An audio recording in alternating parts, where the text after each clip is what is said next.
পশ্চিমবঙ্গে শুরু হয়ে গেল এসআইআর। পশ্চিমবঙ্গে নাকি পশ্চিমবঙ্গের বাসিন্দারা অনেক ভয় পাচ্ছেন, বাংলাদেশের অনুপ্রবেশকারীরা ভয় পাচ্ছেন, এরকমটাই প্রচার চালাচ্ছেন এক রাজনৈতিক দল। কিন্তু আমরা কি দেখলাম, উত্তর কলকাতার পানিহাটিতে যিনি আত্মহত্যা করলেন তার নাম প্রদীপ কর, 56 বছরের বয়সের এক বৃদ্ধ ব্যক্তি।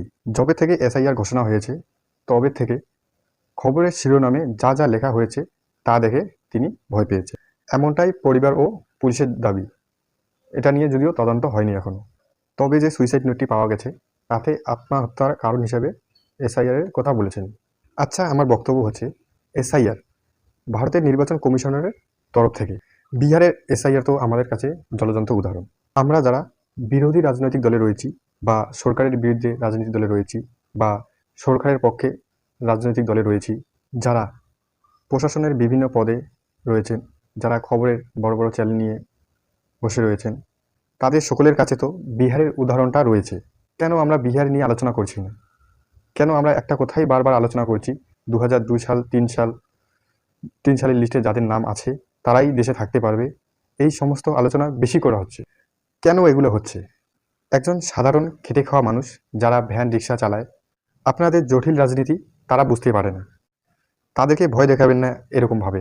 আমি যে ভিডিওটা করছি এই ভিডিওটা যেন সকল সাধারণ মানুষই বুঝতে পারে এবং অত্যন্ত গ্রামীণ গরিব দুঃখী মানুষগুলোও যেন এই ভিডিওটা বুঝতে পারে। আপনারা খবরগুলোকে যেভাবে প্রচার করছেন তাতে আমাদের বাঙালি সমাজ বিভ্রান্ত হচ্ছে। আমাদের বাঙালি বেশি ঝুট ঝামেলা পছন্দ করে না। বাঙালি বিচার বিমর্শ আলোচনা তর্ক বিতর্ক বিশ্বাস করে না। ঝামেলা দণ্ড অশান্তি এগুলোর মধ্যে বাঙালিকে ঠেলে ফেলে দিবেন না। যখন থেকে এসআইআর এর খবরটা এসেছে তখন থেকে খবরের চ্যানেলগুলোতে 2002 সালের ভোটার তালিকাতে নাম ছিল ছিল না, নাম ছিল ছিল না, এই নিয়ে এত বাতেলা চলছে। নির্বাচন কমিশনের যে নিয়মটা এসআইআর এ ঠিক করেছেন সেটা নিয়ে বারবার ধরে নির্বাচন কমিশনের কথাটাই বলে যাচ্ছেন। আচ্ছা, আপনারা কি একবারও জানতে চেয়েছেন এই স্পেশাল ইন্টার্নশিপ রিভিশন হচ্ছে কেন?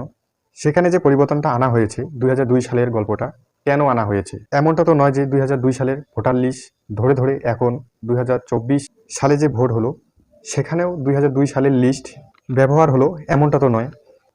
এটা আমরা সবাই জানি, প্রত্যেক ভোটের আগে নতুন ভোটার লিস্ট পাবলিশড হয়। সেখানে মানুষের মধ্যে ভুল ধারণা কেন ঢোকানো হচ্ছে?